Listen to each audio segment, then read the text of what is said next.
Fala galera, Dizascope, Leonardo Silva por aqui para mais um podcast Teologia para quê? O seu quadro de teologia aqui no canal do Dizascope. A nossa ideia, nunca se esqueça disso, é desmistificar e deixar a teologia mais aplicada possível ao seu dia a dia, à sua vida comum, a fim de que nós venhamos ser transformados pela palavra de Deus e de acordo com aquilo que os teólogos já têm estudado no decorrer da história. Hoje a gente está com um convidado muito especial, alguém que já participou com a gente de diversas coisas que a gente faz aqui no Dizascope, já participou de conferências, já gravou curso, já gravou podcast, já gravou vídeo, enfim, é um cara que eu creio que pode te abençoar bastante. Então fica aí e bora pro podcast de hoje.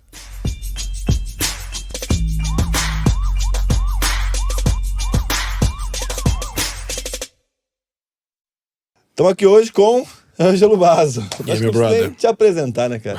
Seja bem-vindo pela milésima vez. Obrigado. Muito bom tê-lo aqui.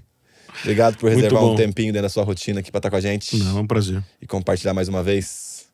Meu amigo, você é um dos caras que talvez eu mais acompanhe falando de teologia. Você é a Carol.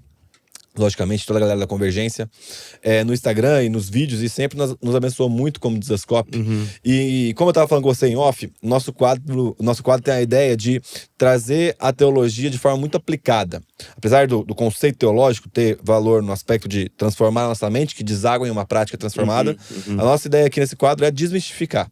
Falar que a teologia é para um pai de família, é para uma mãe de família que cuida dos seus filhos, alguém que trabalha como caixa de supermercado, alguém que está lidando com a vida comum como todos nós lidamos. E eu queria começar então esse podcast fazendo essa pergunta para você. Teologia para quê? A sua perspectiva, qual é a finalidade da teologia? Bom, são muitas, são infindáveis, mas a primeira que me vem à mente quando eu escuto a pergunta é para amar a Deus melhor. Ou, para colocar em outras palavras, para amar a Deus com toda a minha mente. Porque a proposta é essa, né? Amar a Deus de todo o coração, toda a alma, mas também todo o entendimento, toda a minha mente. Então, em primeiro lugar, eu penso que a teologia, ela não necessariamente precisa ter uma resposta muito prática, imediata para tudo, se ela, em primeiro lugar, for como que material, combustível para adoração. Porque da adoração, a partir da adoração, tudo pode ser desenvolvido, um estilo de vida de santidade, retidão, tudo na vida. Então, quando eu penso em teologia, eu penso em primeiro lugar não em todo tipo de estudo que tem na teologia, mas principalmente no estudo sobre Deus, os atributos de Deus, a pessoa de Deus, a glória de Deus, a glória de Cristo. Então, não é muito, entre aspas, prático pensar, por exemplo, sobre a glória da Trindade. Mas gastar tempo pensando sobre isso, simplesmente contemplando a realidade da glória da Trindade, tem um efeito de mudar meu pensamento, e a mudança do meu pensamento vai alterar a mudança do meu comportamento. Então a contemplação, o tempo que eu gasto pensando sobre Deus, isso se torna oração, se torna comunhão. Então, para mim, para amar a Deus de todo o coração, mas colocando de maneira mais específica, para amar a Deus com todo o meu entendimento, eu acho que teologia é para isso. Muito bom. A gente vive em uma guerra de narrativas, né? E essa proposta do evangelho, segundo aquilo que a gente crê na fé cristã, né? Respondendo os dilemas, aquilo que nós enfrentamos como seres humanos, já é uma teologia que, eu creio muito nisso, né? Que a galera sempre, essa pergunta às vezes até me incomoda, no sentido assim, tal coisa, na forma prática, como que faz? Mas é que a transformação da mente vem por uma reflexão, por um remoer, por um pensar de novo, um remastigar aquilo que Deus tem trabalhado no nosso coração. Às vezes nas escolas a gente ensina algumas coisas que não são necessariamente práticas nesse sentido, de elas não dão uma resposta imediata ou uma receita de o que eu faço com minha vida. E aí, no fim da aula, alguns alunos sempre perguntam, tá, mas e na prática, o que é que isso muda na minha vida? E isso é muito semelhante, ontem um irmão comentava isso numa reunião de líderes, que essa atitude, ela é muito semelhante à do aluno na escola que fala assim, eu nunca vou usar esse estudo na minha vida para nada. Então parece que o exercício intelectual, ele ele não tem nenhum tipo de validade em si mesmo para que a minha mente expanda e eu tenha a capacidade de ser um ser humano melhor também, mentalmente falando. Não, parece que eu tenho que ter sempre uma resposta de e o Kiko? E o que eu faço com a minha vida? Então, é óbvio que um estudo bíblico bem feito, ele vai levar também a respostas da vida prática. Com certeza, não tem dúvida nenhuma sobre isso. Mas a primeira coisa a ser feita não é isso. Então, quando alguém fala assim que, por exemplo, pensar sobre os atributos de Deus, pensar sobre cristologia, pessoa de Cristo, não é uma coisa prática, é porque talvez não se está pensando em o que é adoração. Porque a ortodoxia ou a teologia, ela é fundamento para a doxologia, ou seja, a teoria, o aspecto teórico da escritura, ele é fundamento para a doxologia, que é a adoração. E da adoração, é como se fosse um rio que tudo flui na minha vida. A adoração, ela faz parte da cosmovisão cristã de que tudo é para a glória de Deus. Então eu preciso ter uma visão dessa glória para que eu consiga viver bem. Então achar que não é prático, talvez é um pensamento um pouco latino ou brasileiro, isso de que academia, por exemplo, filosofia, comparado com algum curso profissionalizante mais prático, sempre o pessoal vai querer que faculdade eu faço, qual que dá mais dinheiro, qual que vai me fazer alguma coisa mais prática. E coisas como filosofia ou algum outro assunto desse tipo, ele não é muito bem visto, porque parece que é quase xingamento, né? Você está filosofando. Ou seja, e daí, que bom que eu estou filosofando, porque a partir do pensamento filosófico, muita coisa é mudada no mundo. Na verdade, é desencadeado o processo através de pensamentos filosóficos.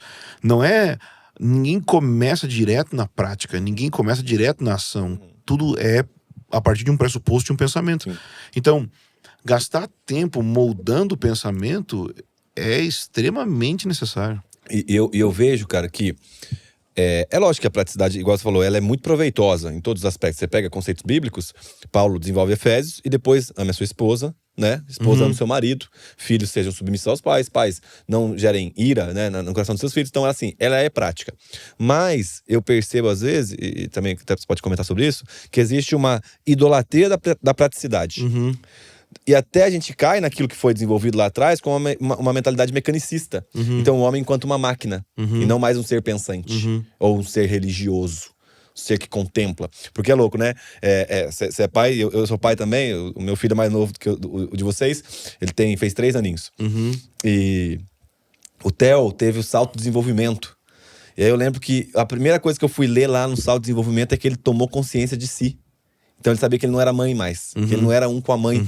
E aquilo gera a criança noites que ele acorda e birra e tal, só que é isso. Ele, cara, filosofou antes de saber pegar um copo de água e beber. Ele caiu a consciência, né? Então nesse aspecto, a gente nasce como um ser que contempla. Às vezes a galera pergunta, o que a filosofia é? Aí eu brinco que a filosofia é uma lupa que dá clareza de detalhes que a gente não atenta por causa da correria. Muito bom. Meu amigo, deixa eu te perguntar uma coisa, que eu queria muito que você falasse sobre isso, que eu acho que foi um dos caras mais sensatos e mais bíblicos que eu vi falando sobre isso.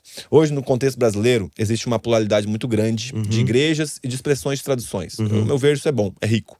Mas, ao mesmo tempo, parte dessas expressões de igreja se tornam muito mística, mas não no sentido positivo da palavra sobre a tradição mística, mas mais um misticismo. Quais são as diferenças, ao seu ver, de uma igreja que ela cai no misticismo, uma mistura de coisas, você fala, cara, quase um esoterismo aí, e no aspecto da tradição mística, que é algo que a gente vê lá nos pais da igreja lá? Então, quando a gente fala de místico, no bom sentido, a palavra tem muita relação com experiência e com aquilo que transcende o que eu entendo, o que eu posso pensar. Então, é a experiência que transcende o pensamento. No fim, o místico, positivamente falando, tem a ver com isso. O que é o misticismo? É quando eu me torno experiencialista, ou seja, eu coloco a experiência como centro e não o evangelho como centro. Muito bom. Então, O que você sentiu? Não, essa pessoa está sendo sincera. E daí que ela está sendo sincera, se ela está sendo sinceramente errada. A experiência dela de sinceridade não vale de nada se é baseado de sinceridade no erro. Ou, não, é que eu senti aqui algo. E daí que você sentiu algo? Esse algo é alguém? E esse alguém é Cristo? Então, o simples fato de ter as sensações, de ter as impressões, de ter as experiências, isso pode ser quem ouve a gente vai pensar muito rápido sobre pentecostalismo, carismatismo, mas na história não houve sempre um movimento carismático, não houve sempre um movimento pentecostal. E mesmo dentro do movimento evangélico tem o movimento que nós chamamos de Keswick, que é o movimento da vida profunda, onde tinha essa ênfase de ter experiências reais com Deus. Então, por exemplo, o questionamento, você nasceu de novo? É um questionamento místico. Porque você pergunta, você teve uma experiência no seu interior de regeneração? Você não está simplesmente perguntando, você creu intelectualmente, você entendeu? Então, é um pensamento místico. Isso é positivo, mas o misticismo é quando a experiência se torna o centro, e esse centro não é o evangelho. Então, na história, já tinha isso, e eu acho que se repete, que eu chamo da escada. Né? Inclusive tem um livro que é a Escada de São João Clímaco, acho que é assim que fala o nome. Mas o que é a escada? É o pensamento de que, conforme eu vou tendo experiências com Deus, eu vou subindo degraus após degrau, após degrau, após degrau, e até que eu vou chegar lá no topo, onde eu vou ter a união com Deus. Eu vou ser muito íntimo, muito próximo de Deus. E isso é um pensamento místico errado, venenoso, não bíblico. Por quê? Porque o evangelho fala que nós partimos da base que nós estamos unidos a Cristo. Nós estamos em Cristo. Nós não estamos vivendo um processo para estar unido a Deus. Nós já estamos unidos a Deus porque nós estamos em Cristo. Cristo está em nós.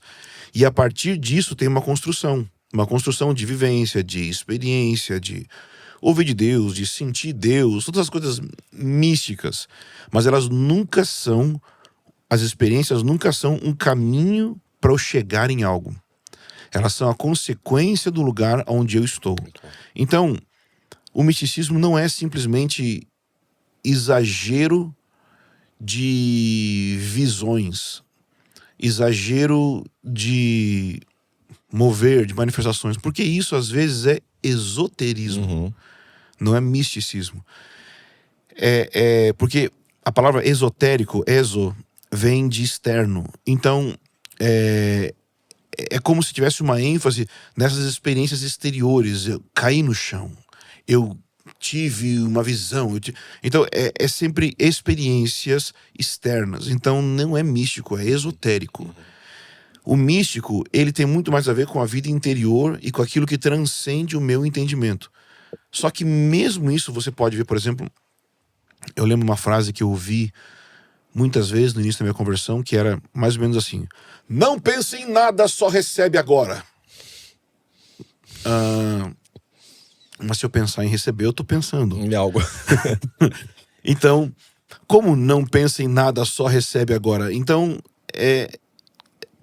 parece que uma ênfase de que o mais importante é uma experiência com Deus, e ela sempre vai estar contrária ao meu pensamento.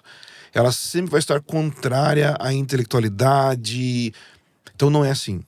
Dito isso, é fato que você não consegue. Isso é um exemplo que eu vi, acho que do Piper ou do C.S. Lewis, agora não sei. Mas você não consegue ter a experiência da beleza e a análise da experiência da beleza ao mesmo tempo. Então quando você olha uma flor, nossa, como é linda! Você está tendo uma experiência.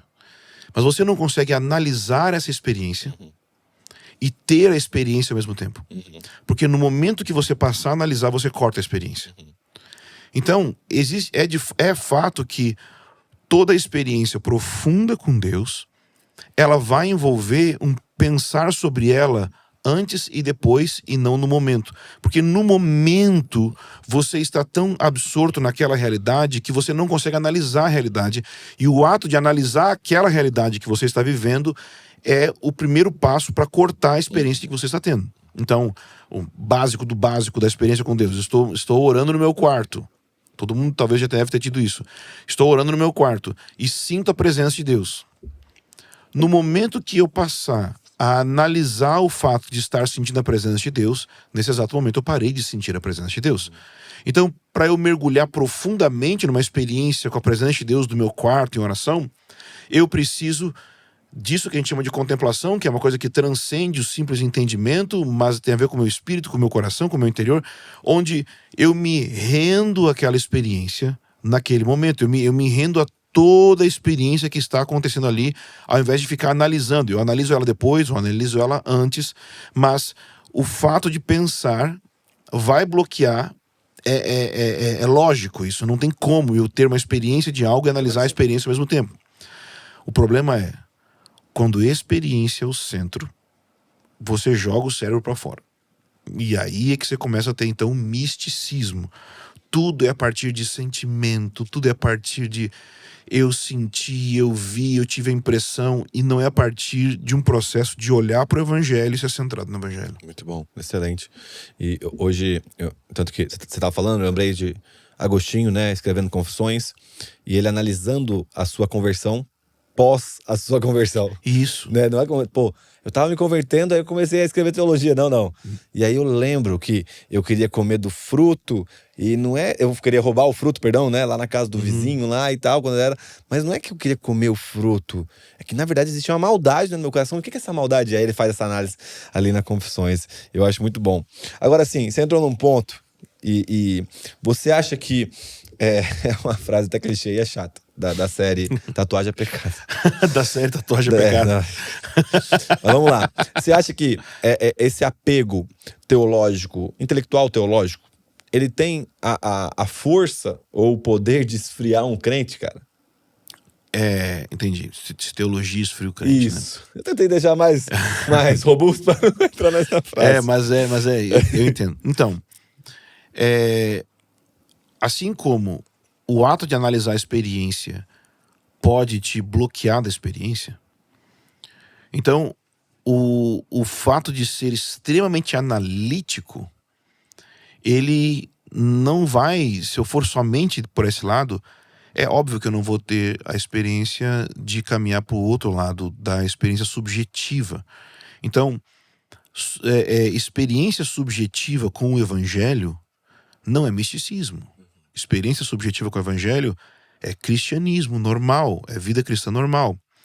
Então, não há nenhum erro nisso. Então, se a pessoa é apenas analítica, ou exclusivamente, ou primordialmente, qualquer tipo de experiência pode ser bloqueada porque ela quer analisar tudo.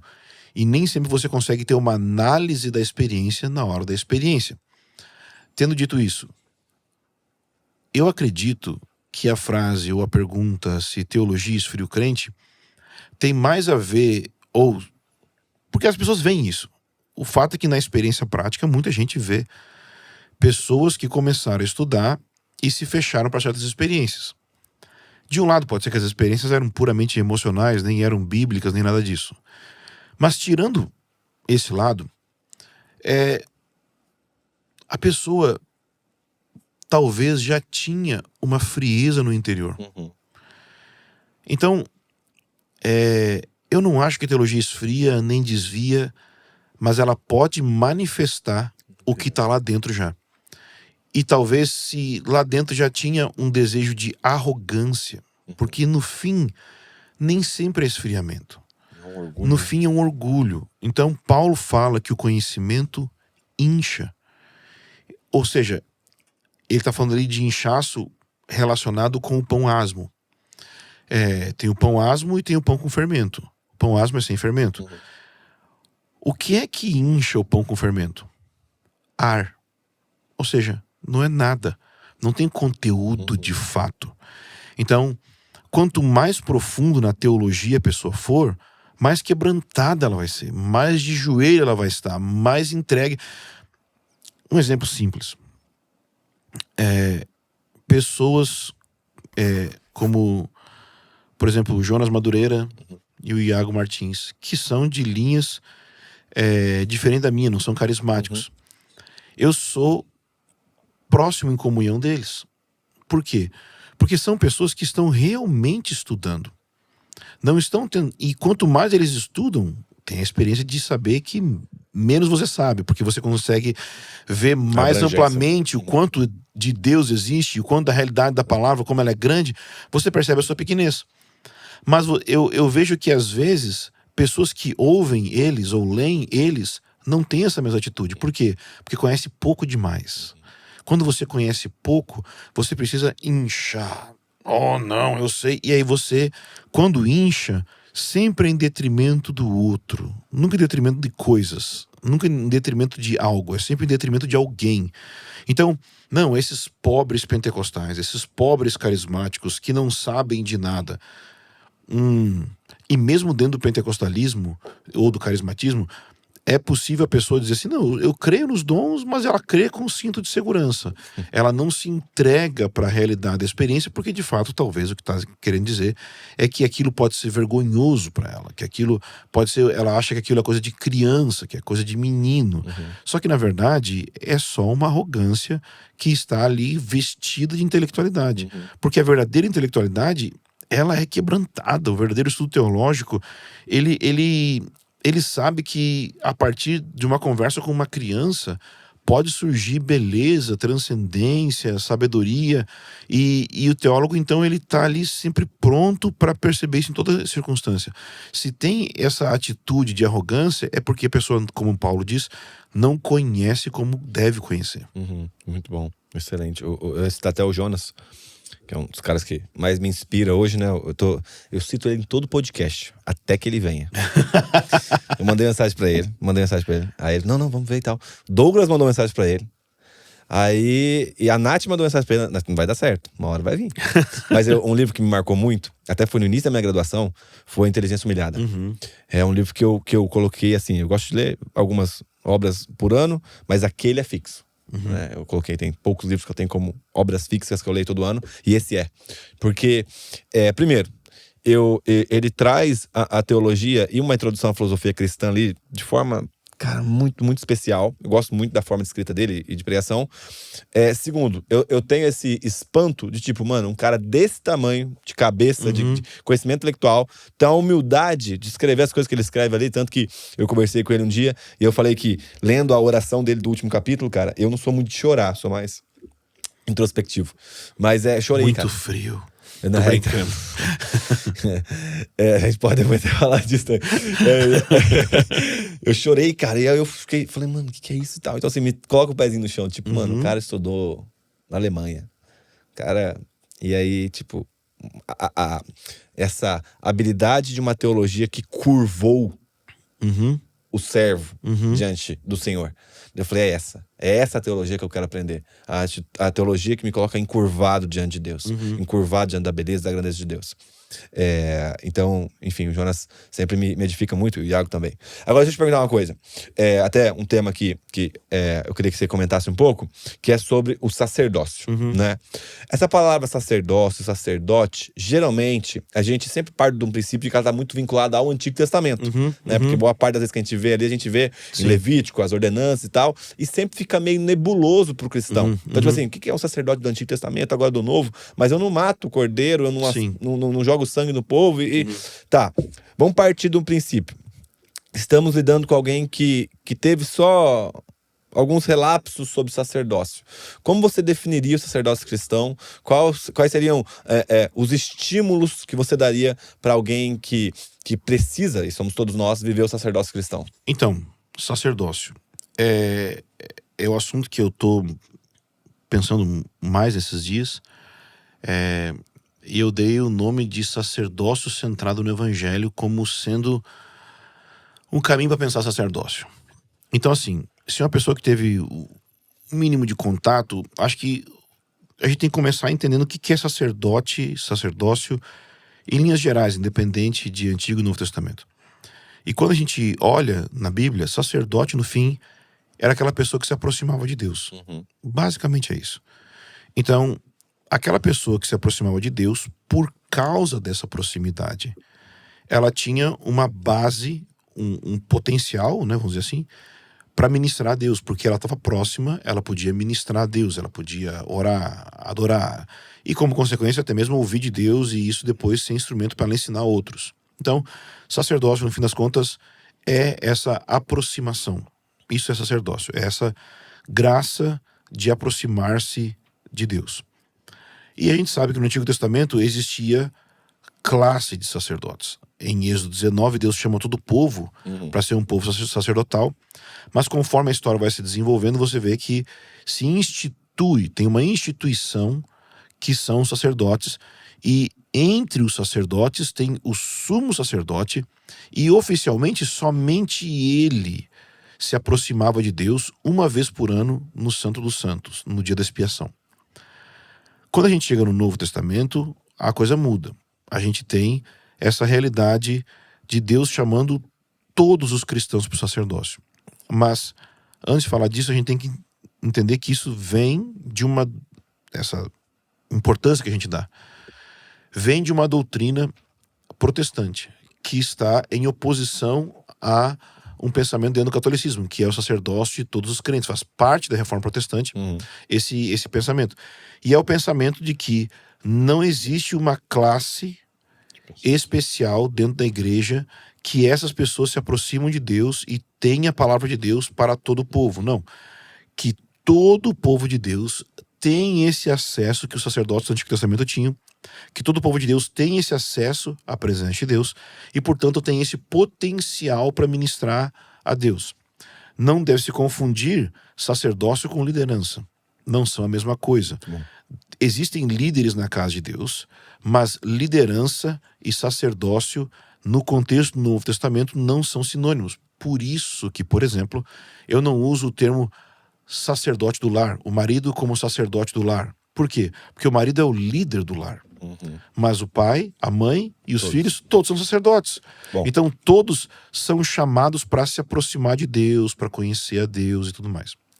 Bom, mas o que é que está me pegando, me preocupando? O que é que me preocupa com esse tema?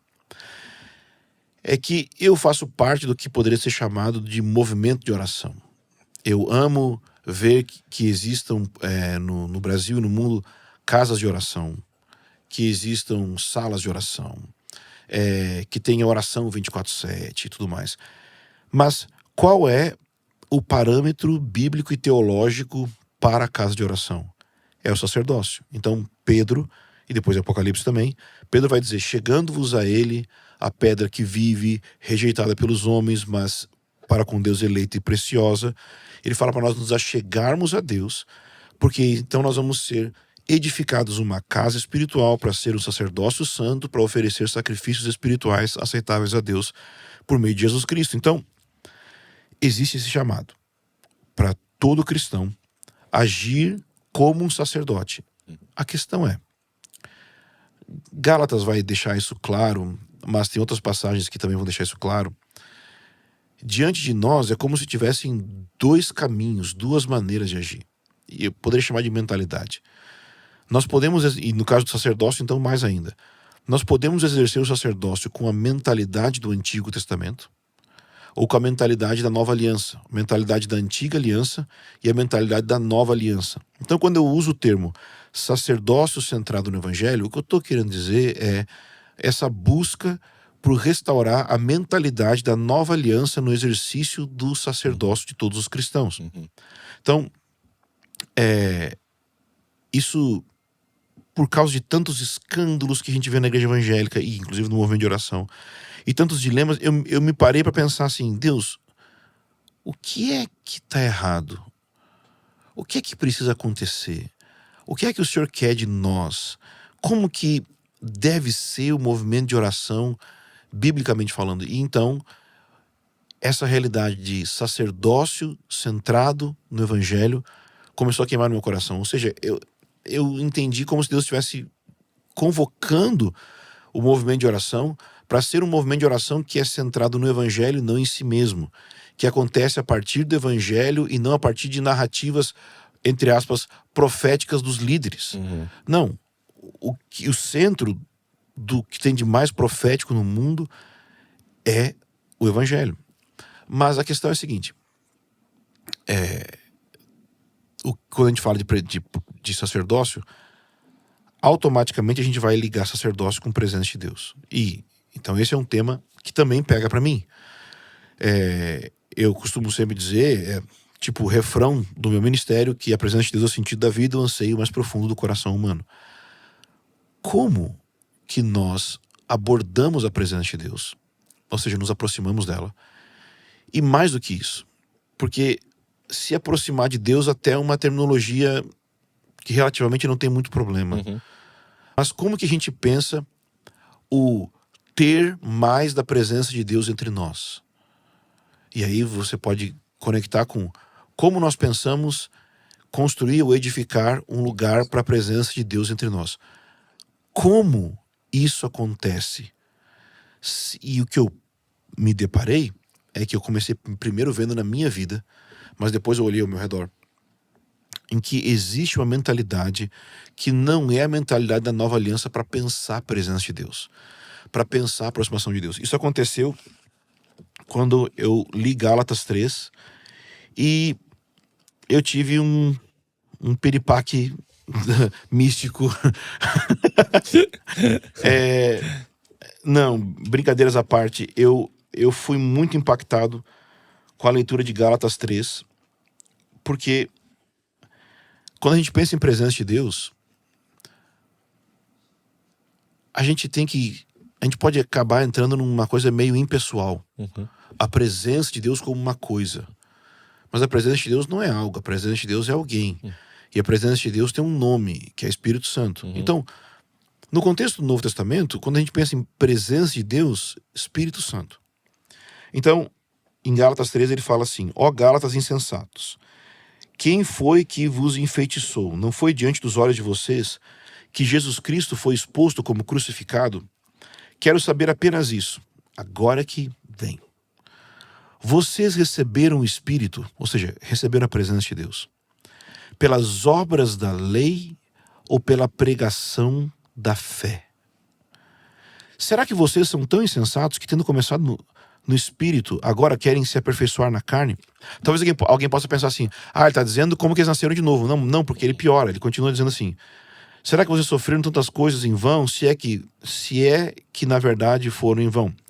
Aquele que concede o Espírito e opera milagres entre vocês, será que ele o faz pelas obras da lei ou pela pregação da fé? Você percebe que ele não colocou simplesmente fé aqui no texto? Ele colocou uma outra coisa: pregação da fé. Ele está dizendo que as pessoas receberam o Espírito como resultado de uma pregação. Você já viu algum caso na Bíblia que as pessoas receberam o Espírito por causa de pregação? Eu já. Atos capítulo 10. Pedro está pregando e o Espírito cai sobre os gentios. O Espírito vir sobre alguém no Novo Testamento era sinal de que foi aprovado por Deus. Era muito semelhante ao fogo de Deus cair sobre o sacrifício como um sinal de aprovação de Deus. O Espírito então caiu sobre os gentios como um sinal de que Deus estava aprovando os gentios. Mas qual foi o caminho? Porque se você parar para pensar, Cornélio, ele já tinha praticamente uma casa de oração em casa. Ele orava constantemente e ele também tinha um ministério de justiça social. Ele dava esmolas, diz o texto. Mas o que trouxe o Espírito não foi o quanto ele orou. O que trouxe o Espírito não foi o quanto ele fez de justiça social. Essas coisas são tremendamente importantes. O que fez que o Espírito caísse foi a pregação do Evangelho. E quando eu falo pregação do Evangelho, eu não estou querendo dizer pregação. Ponto. É pregação do Evangelho. Porque o que importa é mais o Evangelho do que a pregação. Então, como que a gente pensa que recebe a presença de Deus hoje em dia? Houve as pregações. As pregações vão dizer o seguinte: não diretamente, mas às vezes indiretamente: se tivermos oração 24/7, vamos edificar um lugar para a presença de Deus. Se tiver muita adoração, a presença de Deus vem. Se tiver muito jejum, a presença de Deus vem. Eu coloco essas coisas aqui onde o texto coloca, obras. Porque ele falou que nada... No caso deles não era isso, né? Literalmente falando, que os gálatas estavam fazendo, eles estavam abraçando práticas judaicas, mas tentando aplicar. Já ouviu falar, eu e Arlindo, a gente usa muito essa expressão, justificação pelo devocional. Ou seja, fiz devocional hoje e me sinto próximo de Deus. Não fiz o devocional, me sinto longe de Deus. Mais ou menos isso. Será que nós vamos ter mais da presença de Deus porque nós oramos? Ponto? Não. Batemos batuque? Tem um exemplo na Bíblia que minha esposa pediu para eu ser muito cauteloso a usar. Então serei. Falei, pelo menos vou falar devagar. Para parecer cauteloso. Fique à vontade. Elias e os profetas de Baal. Os profetas de Baal ficaram um tempão naquele dia em cima do monte, se cortando, gritando, pedindo pro Deus deles responder. Mas porque Elias fez um sacrifício no padrão bíblico, ele organizou o altar. Na hora do sacrifício, a Bíblia diz, ou seja, ele fez um sacrifício no padrão sacerdócio. Porque ele fez isso, com poucas palavras, o fogo de Deus desceu. Ou seja, sacrifício, altar, é a cruz de Cristo. Porque Elias fez uma oração baseada no Evangelho, em poucas palavras o fogo desceu. E minha preocupação é, o movimento de oração está imitando a oração de Elias, que é baseado no Evangelho, ou imitando os profetas de Baal, que pensam que por muito falar vão ser ouvidos? Então, às vezes, pode parecer que assim, nossa adoração traz a presença de Deus. Não. A adoração, ela, no Antigo Testamento, tem muito a ver com a gente oferecer algo a Deus, né? Qualquer sacrifício que eu oferecesse a Deus, que fosse imperfeito, impuro, defeituoso, eu não ia trazer a presença de Deus. Pelo contrário, eu ia trazer maldição sobre mim. A presença de Deus só vem quando nós oferecemos um sacrifício perfeito, que não é a minha perfeição, mas é Cristo. Quando nós erguemos Cristo e oferecemos a Deus o próprio Cristo que Ele nos deu, é Cristo quem atrai a presença de Deus. João disse que Jesus era aquele que batiza com o Espírito Santo. Então, Jesus é o mediador da presença de Deus entre os céus e a terra. Jesus é quem media isso. Não é a oração. Não é o jejum. Oração e jejum são maravilhosos no seu lugar certo. Mas, quando nós colocarmos a oração como chave da presença, o jejum como chave da presença, a adoração como chave da presença, nós perdemos de vista que a chave da presença está na mão de Cristo. E Ele é a chave para a presença de Deus. Por isso, vou colocar em outras palavras mais simples. Primeiro, quando tem pregação do Evangelho, que a presença de Deus vem. Quando tem um cântico que é ensanguentado pelo Evangelho, a presença de Deus vem. Quando nossas orações são orações do Evangelho, é por causa do Evangelho, é por causa de Cristo, e não da oração em si, que a presença de Deus vem. Então, a minha preocupação com o sacerdócio centrado no Evangelho é, será que o movimento de oração hoje é centrado no Evangelho? E a paulada que mais pegou, edificar um lugar para a presença de Deus. Êxodo 25, 8 e 9, o Senhor fala para Moisés, vocês devem edificar um lugar para que eu venha habitar entre vocês, vocês farão um santuário conforme o modelo que foi mostrado no monte. Maravilha. Êxodo 40 mostra que Moisés fez isso. Moisés completou a obra, e porque ele completou a obra, a presença de Deus veio. E eu por muito tempo peguei essas duas passagens para falar assim, precisa fazer a coisa do jeito certo. Precisa ter o padrão bíblico para que a presença de Deus venha. E na virada desse ano, eu tomei uma paulada do Espírito Santo. Vou colocar assim, como se fosse um diálogo. Não foi, né? Foi pensando e lendo, mas vamos supor que fosse um diálogo de Deus falando comigo. Primeira coisa é, onde eu senti Deus me perguntando isso. Onde, em que parte da Bíblia está Êxodo 25, 8 e 9 e está Êxodo 40. Na lei. Ok, na lei. E o que você pensa sobre sua relação com a lei? Eu sou incapaz de cumprir. Muito bom. E o que você pensa sobre a relação Cristo e a lei? Cristo cumpriu a lei no meu lugar. Ele fez aquilo que eu não poderia fazer. Então, cada vez que você, isso foi o que eu peguei para mim, ler, Moisés completou a obra, então a glória de Deus encheu a casa, o que você deve pensar não é que vai lá, se esforça para ter 24/7 ou para ter uma igreja extremamente bíblica e quando você completar a obra o avivamento vem. Não, o que está dizendo ali é Cristo completou a obra. E porque nós temos acesso à obra consumada de Cristo, nós nos tornamos a casa e nós temos acesso à glória.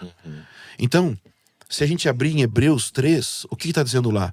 Que Moisés edificou a casa. E depois não diz que nós edificamos, diz que Cristo é que tem uma glória maior e que nós somos a casa. Nós somos a casa que Cristo está edificando. Então, você percebe que a pregação de avivamento, por exemplo, pode chegar e dizer assim, se nós orarmos, vamos ter avivamento. É lógico que se a gente buscar a Deus vai ter avivamento. É muito lógico. Mas eu estou há 15 anos fazendo isso. E eu descobri doenças emocionais em mim e em outras pessoas por causa do pensamento de é minha culpa que o avivamento não chegou ainda. Se eu tivesse feito mais, o avivamento teria chegado. E o que eu estou vendo é que Cristo está comunicando algo, dizendo a obra é minha. Ainda que Deus possa nos colocar como cooperadores da obra, né? Pessoas, meu filho fez café para mim antes da gente vir. Talvez eu poderia fazer um café muito mais rápido sozinho. Mas nada me alegra mais do que poder trabalhar junto com meu filho, de poder fazer algo junto com meu filho. Então nós somos cooperadores de Deus, mas a responsabilidade final dessa obra não está sobre os nossos ombros, porque é Cristo que está edificando a igreja. Nós somos cooperadores disso. Então, quando eu penso em sacerdócio no Evangelho, eu vou dar um outro exemplo. O fogo arderá continuamente no altar. Levítico 6, se eu não me engano. O fogo arderá continuamente no altar, não deve se apagar. Quando eu penso numa mentalidade não centrada no Evangelho, eu penso assim, eu tenho que fazer devocional todos os dias para manter o meu fogo queimando no altar, porque se eu não fizer a minha parte, eu perco o fogo. Certamente a casa de Deus é uma casa de oração, ok? É uma casa de incenso. Mas a primeira coisa que você encontra quando você entra na casa de Deus, estou pensando na arquitetura do tabernáculo, a primeira coisa que você encontra é um sacrifício, é um altar de sacrifício. Se a casa de oração não for uma casa de sacrifício, se a casa de oração não for uma casa de evangelho, o tipo de sacerdócio que a gente está desenvolvendo, ele nem mesmo vai alcançar o objetivo que tem de ter mais da presença de Deus. Porque o que atrai a presença é esse sacrifício, é o evangelho e não nossas boas obras, não é o quanto eu oro, nossa, como eu sou forte o suficiente e disciplinado o suficiente a ponto de estar orando todos os dias, jejuando todos os dias. Não, a oração, ela é central no plano de Deus. A oração, ela tem a ver com a minha comunhão, minha relação com Deus, mas a partir de que base eu estou orando? É isso que me preocupa. A partir de qual fundamento está acontecendo o exercício do sacerdócio. Se nós tivermos uma casa de oração que é uma casa de sacrifício, o que vai acontecer é o seguinte: quanto mais consciente nós estivermos do sacrifício, como diz Hebreus, menos consciência nós vamos ter dos nossos pecados. E, portanto, muito mais nós vamos orar. O que impede de ter oração contínua na igreja e adoração intensa é porque a gente tem um teto na nossa consciência do peso que a gente sente de, não, peraí, não é bem assim, eu tô cheio de falhas, tô cheio de problemas, tô cheio de pecado. Mas existe uma liberdade que a graça traz de a gente acessar a presença de Deus, que Hebreus fala pra gente entrar no Santo dos Santos com ousadia. Ora, entrar no Santo dos Santos com ousadia tem tudo a ver com exercício do sacerdócio, mas ele fala pelo novo e vivo caminho. E pra gente, novo e vivo caminho é só assim, é isso aí, gente, novo e vivo caminho, foi lá, e agora canta uma música. Não é isso. É uma extrema, intensa e profunda consciência do evangelho. Se nós fizermos isso, se nós desenvolvermos uma consciência profunda do evangelho, essa consciência, conforme você simplesmente lembra do que Cristo fez por você, de quem você era antes de Jesus, da preciosidade do sangue, do poder do sangue, gastar tempo pensando nisso é como um trampolim que te joga automaticamente para dentro da presença de Deus. Basta você olhar, isso é minha experiência, isso é empírico. Eu comecei a testar isso nos cultos. Gastar mais tempo cantando sobre o evangelho do que cantando sobre o quanto eu amo e quanto eu tenho fome por Deus. Muito bom. É impressionante a intensidade da presença de Deus quando o evangelho é o nosso cântico. Eu gosto dessa expressão, quando o nosso cântico é ensanguentado pelo sacrifício de Jesus. Para mim, está sendo uma revolução. E para mim é um chamado pessoal de buscar reforma no movimento de oração. Diante dos problemas que a gente viu acontecendo no último ano, para mim, eu não tenho nenhum tipo de pensamento de vou abandonar o movimento de oração. Mas eu sei que Deus fala em Apocalipse, tenho porém contra ti, você fizesse isso, fizesse aquele outro, abandonasse isso, abandonasse aquilo. Então, Deus ele corrige. Deus ele corrige a igreja, Deus corrige movimentos. Eu creio que ele está corrigindo o movimento de oração, chamando ele para ser mais bíblico, principalmente centrado no evangelho. É basicamente isso que eu penso. Muito bom. O Carson, você estava falando, eu lembrei também. O Carson, ele... Cara, se não me falha a memória, é no Soberania Divina e Responsabilidade Humana, ou então no comentário dele de Coríntios. Ele fala uma frase, cara, que eu carrego pra minha vida. Porque assim, ó, eu sou muito disciplinado. Desde quando eu era novinho. Tipo, nunca tive problema em acordar cedo, ter horário e tal. Eu sou muito disciplinado em relação a isso. E aí, eu creio que é uma virtude, no sentido de algo bom na minha vida que Deus me concedeu, mas se eu não tomar cuidado, se torna um ídolo. Sim. Ou uma ferramenta de coerção aí em relação a Deus.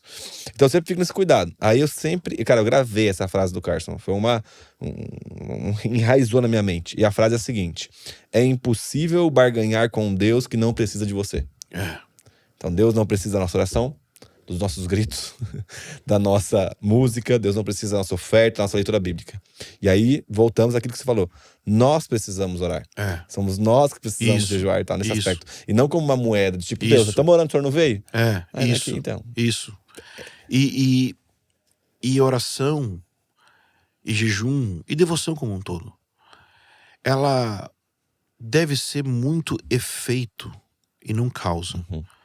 Por que Cristo morreu por mim? Porque eu estou consciente do evangelho. Eu sou lançado num lugar de busca por Deus. E também eu posso pensar nas disciplinas espirituais e na busca por Deus como um todo, também como meios da graça. Ou seja, isso aqui não é o que me traz. Assim como a fé, nem a fé é o que salva. Nós somos salvos através da fé. A fé é a ponte que a salvação percorre para chegar em mim. Mas o que me salva não é a minha fé. O que me salva é Cristo, através da fé. Então, da mesma forma a oração, da mesma forma o jejum e todas as disciplinas espirituais e todo o exercício do sacerdócio, ele pode ser meio da graça. Ele pode ser um caminho através do qual eu tenho encontros mais profundos com a graça. Se eu jejuar por causa do evangelho, se eu orar por causa do evangelho, isso vai desenvolver um tipo de consciência em mim que é transformadora. Então, eu tenho tentado gastar mais tempo da minha vida devocional pregando o evangelho para mim, orando o evangelho, cantando o evangelho todos os dias, gastando tempo e eu comecei a ver que minha vida devocional mudou. Porque, né, eu no outro podcast que eu falei que eu fiquei 6 meses sem orar, foi um escândalo. Mas tem a parte de... E agora que eu não consigo parar? Porque eu não sinto condenação. Eu não sinto nada de peso. Por quê? Porque eu estou indo exatamente para o lugar onde eu me lavo. Eu não tenho que tomar um banho para depois ter um encontro com Deus. Eu estou indo exatamente para o lugar onde eu tomo um banho, na presença dele, no sangue dele, na graça dele. Isso é motivador para a gente continuar buscando, porque não tem condenação. Então, eu acredito que o movimento de oração seria muito mais intenso, até na direção de ser 24/7 em vários lugares, se tivesse uma consciência maior do evangelho do que da oração em si. Ou seja, o poder da oração para trazer avivamento. O poder da graça para nos levar a acessar Deus, para levar Deus a acessar a nossa realidade e a presença de Deus vir sobre nós. Para mim isso tá sendo assim o cerne dos meus pensamentos nos últimos meses. Bom, assim. excelente, cara, excelente, muito bom. Agora, assim, eu acho que uma pessoa que talvez não tá tão envolvida com esse aspecto da presença, do sacerdócio, do movimento de oração, que é algo que nós estamos aqui em Bragança Paulista com muito auxílio de vocês, do Haroldo, do Coelho, do Bravo, agora que tá aí, né? Fomentar aí mais esse movimento da nossa comunidade. Quais seriam, então, só pra galera entender, a diferença entre a onipresença de Deus, que é a presença de Deus em todos os lugares, e a presença manifesta de Deus, né? Porque quando você fala nesse aspecto de buscar a presença, é a presença manifesta que você está se referindo, e não a ônibus, porque ele tá aqui, tá lá na casa de quem tá assistindo o podcast. Como que você diferencia essas duas? Em 1 Coríntios, no capítulo 12, o apóstolo Paulo fala sobre a manifestação do Espírito. Então, eu acho que é fácil entender dessa forma. Eu posso ter a presença do Espírito no meu interior, mas nem sempre existe uma manifestação que me concede dons, por exemplo, para profecia, para línguas, para qualquer outra coisa. Essa manifestação, Deus dá conforme Ele quer, para quem Ele quer, como Ele quer, onde Ele quer. Então, essa manifestação do Espírito é muito óbvia, misticamente falando. Ou seja, por que misticamente falando? Porque a pessoa tentar entender a presença de Deus não leva ela a entender. E, na verdade, todo cristão sabe o que é a presença de Deus. Porque o novo nascimento, ele infunde no cristão uma espécie de consciência onde ele intui coisas que ele não intuía até então. Existe uma intuição dentro do cristão que ele sabe o que é a presença de Deus. Então, a explicação de diferença de onipresença e presença manifesta é importante, mas se você prestar atenção, pouco a Bíblia fala sobre onipresença. Parece que fala mais, mas não. O que a Bíblia menos fala é da onipresença. Você tem o Salmo 139, você tem salmos, você tem passagens bíblicas que, claro, falam da onipresença. Mas a maior parte da história da redenção, ela é centrada na presença manifesta de Deus. Ou seja, Deus caminhando com o homem no jardim do Éden. A glória de Deus entrando no tabernáculo, como eu falei, ou entrando no templo com Salomão. A própria presença de Deus na pessoa de Cristo encarnado, porque diz que ele é Emmanuel, Deus conosco. Ou a presença de Deus no Pentecostes, o Espírito Santo descendo. Ou a presença de Deus na Nova Jerusalém, enchendo a terra como as águas cobrem o mar. Tudo isso o cristão, ele intui de alguma forma. Cada um de uma forma, né? Cada um de uma maneira. Nossa, eu senti um arrepio. Isso não é a presença de Deus. Mas pode acompanhar. Arrepios e sensações podem acompanhar. Mas isso não é a manifestação da presença de Deus. Então, Deus, ele consegue estar aqui entre nós, governando tudo. E eu gosto de usar a diferença do termo transcendente e imanente. Então, Deus consegue estar aqui entre nós, e nesse sentido, então, é imanente, mas existe uma transcendência tão grande que nos faz não perceber ele em todo o tempo. Mas ele consegue também ter um tipo de imanência que faz com que essa transcendência seja percebida agora aqui entre nós ao mesmo tempo. Então, Deus é onipresente porque ele é transcendente. Mas a causa dessa transcendência toda dele, dessa onipresença, é por causa da imanência. Como assim? Isaías diz assim: eis que eu habito num alto e sublime lugar, transcendência. Mas eu também habito com o contrito, com o quebrantado. E para que ele diz? Para revigorar, para vivificar o coração, o espírito dos contritos. Então, eu habito num alto e sublime lugar, transcendência. Mas eu habito... Por que ele fala essas duas coisas? Porque elas estão relacionadas. Ele está dizendo o seguinte: porque eu sou um Deus transcendente, onipresente, que está acima de tudo, eu tenho condições de salvar vocês, me tornando imanente, tirando vocês dos problemas que vocês enfrentam, salvando vocês, ou suprindo vocês, ou sendo tudo que vocês precisam que eu seja. Então, quando Deus manifesta a sua presença, é como se por causa da sua transcendência, ele está se tornando imanente para nos salvar, para nos resgatar, para estar próximo, para que a gente saiba que ele está próximo. Então, nunca é porque ele tem uma necessidade, ou nunca é porque a gente fez uma magia, Acertou a frequência. falou as palavras certas, cantou a música certa. Nossa, eu fui tão aqui assim, eu alinhei as runas proféticas. E agora o santo vai descer. Não é isso. Mas isso está na mente das pessoas de um jeito lá no fundo. Se a gente cantar a música certa, ou se a gente cantar o tempo suficiente, então nós vamos ter a presença manifesta. Não. A única coisa que atraía a presença de Deus no Antigo Testamento era os sacrifícios feitos no padrão correto. E o único sacrifício no padrão correto é Cristo. Então, a maneira de atrair a presença de Deus é Cristo. Muito bom, excelente, cara, muito bom. Você tem que estimular mais esse tipo de reflexão, porque é muito importante, ainda mais no nosso contexto brasileiro, que é muito, entre aspas, até o Davi Lago usa esse termo, cristianizado, né? A lógica retributiva. E não falando mal, mas é um aspecto do catolicismo, né? Essa lógica retributiva, esse aspecto de eu dou para receber, até existe dentro do meio evangélico. Meu amigo, só para eu não perder agora, e a gente, na verdade, começar a caminhar pro fim já, você tá muito atencioso em relação ao seu corpo. Sim. Você tá lá, você foi filmar com os caras mais Fui lá na Grove filmar junto com o Iago. Meu Deus, cara. Como é que foi essa experiência? Foi muito louco, porque todo TDAH, ele tem uma certa... Ele alinha, como a gente falou de frequência, né? Ele bota uma frequência de hiperfoco e ele fica muito ligado com aquilo. Então, o mundo maromba, que era o mundo que não existia pra mim de jeito nenhum, passou a ser minha novela todo dia. Eu assisti os podcasts, eu ouvi, eu leio, eu sabia da história dos caras do passado, dos caras de hoje, quem é campeão, quem tá indo bem e tal. E chegar lá e ver os caras que eu tô acompanhando em todo o tempo. Muito louco. Nossa, isso aí foi uma coisa assim, incrível. Então, foi uma experiência muito, muito gratificante. E assim, vai sair o vídeo agora do Iago com o Léo Stronda. E o Léo é um cara que converteu. Então, assim, vê o que Deus tá fazendo e tal. Mas também vê...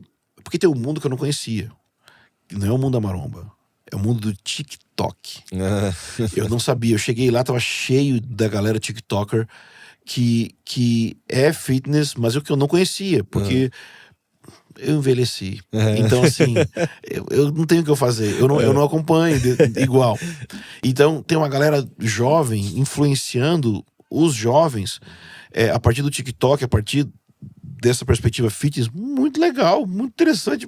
Eu olhei assim, gente, eu não conheço. Teoricamente, eu conheço todo mundo, assim, eu fico vendo os vídeos e tal, e eu achava que eu conhecia. Né? Conheci o Gorgonoid, que tem o podcast, faz todo dia lá, um vídeo no YouTube. E foi ele, inclusive, um dos caras que ligou o Iago com a Growth. Então, poder ter essa experiência foi meio tipo uma criança num parque de diversões, assim, sabe? Foi meio pra curtir pra caramba. E ao mesmo tempo me sentir inspirado pra continuar a minha jornada de dieta, treino, descanso, que é chato, que chega uma hora que a empolgação passa e aí começa a ficar complicado. Então, poder estar com as pessoas que estão anos-luz, cara, né? Eu vi lá o Big Jeff, o cara tá 20 ou 30 anos treinando. O cara tem... mas o cara é só 7 anos mais velho que eu. Né? Mas tá assim, shapeado, trabalhando em prol dessa causa dele. Pra mim foi impactante. E deixa eu te perguntar uma coisa. Provavelmente você deve ter falado em algum lugar e tal. Por quê? Qual foi essa virada de chave que você falou, cara, eu preciso cuidar da minha saúde? Cara, foram vários motivos juntos, mas o motivo principal foi emocional. Eu estava num tempo Eu costumava chamar de sabático, mas um amigo falou que sabático só é quando você se programa. E eu não me programei para esse sabático. Só caiu ali. Foi uma intervenção médica. Entendi. Então, não foi sabático, foi intervenção médica. Então, eu estava em intervenção médica, sem trabalhar, porque o médico pediu para parar. Burnout e tudo mais. E aí, quando você tá parado, você tem que pensar assim: estar parado, 100% parado, é um caos. Você precisa arrumar alguma coisa para fazer. Eu já queria há muito tempo ir pra academia. Só que eu tinha uma imagem de que o gordinho tem que ficar horas na esteira caminhando, e depois de horas caminhando, fazendo dieta, ele vai emagrecer tanto por estar na esteira, que então ele vai poder começar a fazer musculação depois. E no churrasco com meus amigos, um deles falou: "Você é louco, não tem nada a ver." E começou a me explicar que, na verdade, a musculação em si, o treino de força, ele emagrece mais do que próprio cardio, esteira e tudo mais, e bicicleta. Não que não tenha sua validade, tem validade cardiovascular, né? Quando eu ouvi aquilo, eu falei: sério? Então quer dizer que eu posso mesmo, gordão, ir puxar uns ferros? Porque, o gordão, ele tem força, né? Anos carregando um peso nas pernas, eu faço um leg press tranquilo. Então eu comecei, porque eu estava nesse tempo parado, e eu comecei. Eu não sei se você já teve isso, mas assim, quando você tenta fazer por causa dos outros, parece que não vai. Então, eu vou emagrecer porque eu vou ficar mais bonito pra minha mulher. É uma coisa muito legal, só que não é sustentável. Você não se sustenta fazendo aquilo. Quando chegou o momento que eu tava fazendo por mim, ou seja, eu estou fazendo isso aqui porque eu estou gostando e eu quero o desafio e tudo mais, acarretou que isso me levou a ter que ir no médico mais, a me cuidar mais, porque eu comecei a ver a série de problemas de saúde que eu estava enfrentando, que eu não fazia noção. Então eu vi um livro hoje que chama Theological Fitness, que não é um livro sobre fitness, é um livro que usa o imaginário do desenvolvimento físico, relacionando isso com o crescimento em Cristo, né? Mas sim, eu creio que existe a teologia do corpo, basicamente, em linhas gerais, né? É só pensar da seguinte maneira: o corpo é dádiva. O corpo não é só meu, o corpo também é eu. Quando a gente pensa além de o corpo é meu, mas o corpo é eu, então você percebe que a forma que está o seu corpo não é só assim, tipo, minha roupa tá amassada, minha roupa tá suja. Ou seja, não é uma roupa externa que você tem, mas o seu eu verdadeiro tá ao redor daquela massa ali de carne e gordura. Não. Aquilo ali é você. Quando Paulo fala aos Coríntios, ele diz que aquele que se une à prostituta, ele é um com ela. E por que ele está dizendo isso? Porque tinha uma teoria de que o que o corpo fazia não ia afetar o meu espírito. Tinha uma divisão entre as duas coisas. Mas o meu corpo afeta meu espírito, assim como vice-versa. Então o meu corpo não é meu. O corpo é eu. E é um eu que é dádiva de Deus. Então, assim como filhos, que a gente quer ter filhos, mas tem que entender que é uma dádiva para administrar. Ou seja, como alguém que é um bom mordomo, da mesma forma existe a mordomia do corpo. Assim como existe, por exemplo, mordomia do ecossistema, né? Você cuidar do ecossistema, você cuidar da ecologia, você cuidar da natureza, isso tem tudo a ver com cosmovisão cristã. Isso não é um pensamento assim: isso aí é um negócio progressista. Não, porque o mundo é dádiva de Deus, e cuidar. Então, assim, acho que foi o Francis Schaeffer que disse que a cosmovisão de uma igreja é provada pela limpeza do seu banheiro. Muito bom. Então, assim, como que você lida com o elemento sanitário, a saúde sanitária, a ordem disso? Isso fala muito da sua teologia, da sua cosmovisão. Da mesma forma o seu corpo. Só que eu acho, pelo menos essa é a minha experiência, então, a minha experiência não é Bíblia, mas é real, que não basta você ter uma teoria correta nesse assunto. Existe, eu não sei se às vezes é depressão, porque cada pessoa é um mundo. Mas eu me encontrava numa realidade deprimida, e ao mesmo tempo eu fazia muita piada sobre minha condição física, porque eu não queria parar para pensar claramente nela. Então houve uma sequência de conversas que aconteceram que não me convenceram de mudar, mas que foram sensibilizando minha consciência. Uma delas foi um pastor, pastor Clodoaldo, e ele perguntou para mim assim: então, seus planos são de não ver seus netos, é isso? Nossa. Eu, como assim? Não, porque o jeito que você está cuidando do seu corpo, você vai morrer. Eu não sabia, eu tive uma reação de ira, além da vergonha, né? Mas ele foi muito contundente. Então quando a pessoa pergunta assim: o que você tomou para conseguir ter mais saúde? Um susto. Tomei um susto. Tomei vergonha na cara, tomei um monte desse tipo de coisa. Isso foi o que eu tomei. Então, só que eu vou te falar, a conversa com esse irmão foi forte, mas não me mudou. A conversa com várias pessoas, experiências com Deus sozinho. Eu estava um dia no culto e era uma reunião de celebração e a adoração estava intensa e a música chamava para dançar, para pular, e eu não conseguia. E eu senti na minha consciência como se Deus falasse assim: seu corpo foi criado para me adorar e você está destruindo ele de tal forma que ele não pode me adorar. Depois eu ouvi um rapaz chamado Chris Overstreet, ele era um evangelista da Bethel, saiu, tá em outros ministérios agora. Ele era bem obeso, assim, e pelas fotos que eu vi era mais que eu.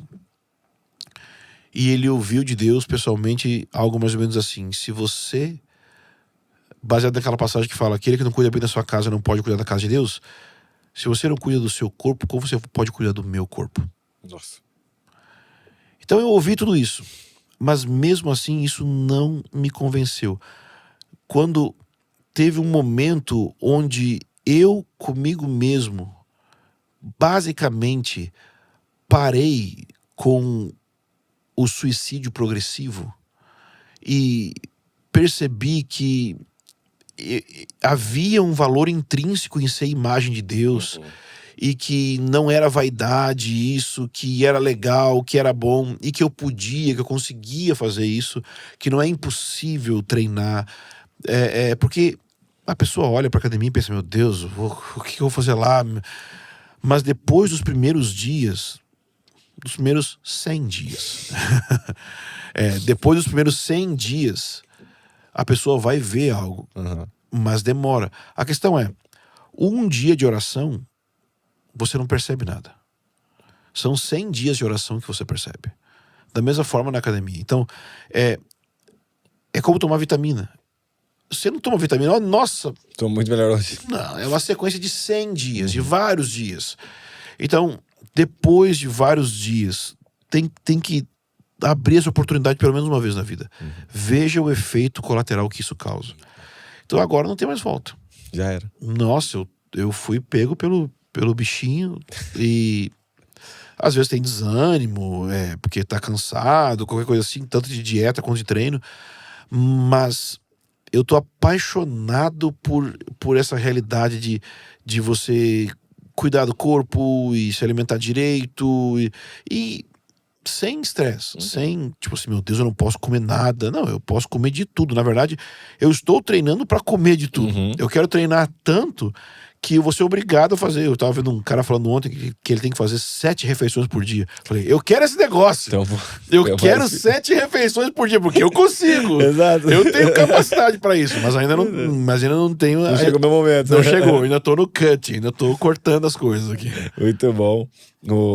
Eu vejo, cara, a galera dedicada a isso, e eu acho que essa é a questão, né?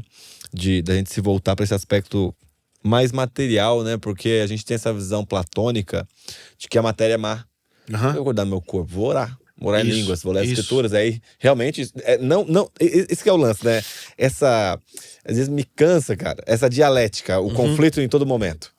Tipo, é o corpo ou o espírito? Não. É e o espírito e o corpo, né? É um complemento, não de ou. Então é isso que você falou. Alguém me falou, ou eu li... Cara, acontece isso, tipo assim, eu li alguma coisa, eu falo uma frase que não é minha. Essa frase não é minha, gente. Mas de que o espírito forte também se manifesta em um corpo fortalecido. Uau. Não lembro quem falou, não é minha, né? O espírito forte também se manifesta em um corpo fortalecido, né? Então esse aspecto, tanto que na filosofia grega, desde lá de trás, né? Os filósofos, o Davi de Michelangelo... Isso me pegou muito... Quando eu comecei a ver frases dos filósofos antigos falando sobre você desenvolver o potencial pleno do seu corpo. E que isso tinha a ver com, assim, que se você não desenvolveu, você não é um filósofo de fato. Falei, como é que é? Os filósofos... eram fitness? E geralmente a gente pensa que o intelecto tá parece que não, é tudo gordão. Não tem. É daí que vem essas culturas e tudo mais. Tal, né? Óbvio que eles não são a base pra gente pensar isso, mas o fato é que, ainda que o exercício seja de pouco proveito, não diz que ele é de proveito nenhum. Exato. Muito bom. Meu amigo, obrigado, cara. Obrigado por mais esse tempo com a gente. Que você, a Carol e toda a galera possam continuar. Vocês ajudam a gente demais. Queria expressar gratidão como família de Zascope. E obrigado mesmo por tudo que vocês têm feito, por meio da Convergência e toda a galera. Que Deus possa continuar dando graça pra vocês. Muito bom. Obrigado de coração. Venha mais vezes, a casa tá sempre aberta aqui. Virei, pode obrigado. Pra você que ficou com a gente até no final, muito obrigado, cara. Muito obrigado por ter ficado aqui também. Não esquece de dar uma sugestão, um feedback aqui embaixo. A gente quer sempre amadurecer e crescer nesse momento como pessoas que têm pensado a teologia de forma mais aplicada. Não esquece de deixar seu like, compartilhar pra galera que tá também aí dentro do mundo da academia, não só da reflexão teológica. Ó, Deus abençoe vocês. Não se esqueça, hein? Você é uma cópia de Jesus. Obrigado.